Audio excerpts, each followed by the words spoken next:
Девушка, добрый день. Сегодня Всемирный день без автомобиля. Без автомобиля? Да. Вы предлагаете Чаще пользуйтесь велосипедом. на самокат?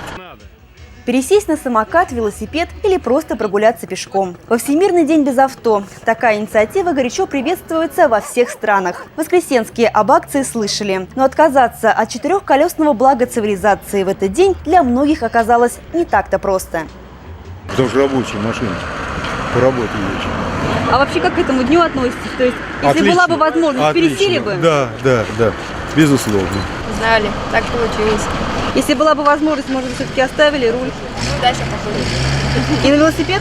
Да. Я вообще, в принципе, за здоровый образ жизни, это первое. А второе, такие акции нужны, важны и так далее. Вот я хочу сказать, что в Москве очень часто такие делают акции. Обратить внимание общественности на проблемы загрязнения воздуха в городе – одна из главных задач акции. В этот день активисты организации «Молодая гвардия» раздавали водителям и прохожим листовки с призывом присоединиться к безавтомобильному движению. Мы проводим акцию, чтобы сделать свой город чище, чтобы все передвигались пешком, на велосипедах и меньше пользовались автотранспортом.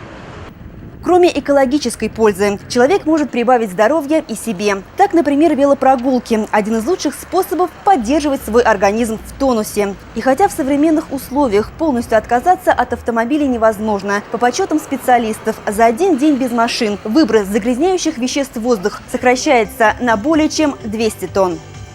Александра Катаева, Дмитрий Волнов. Воскресенские вести.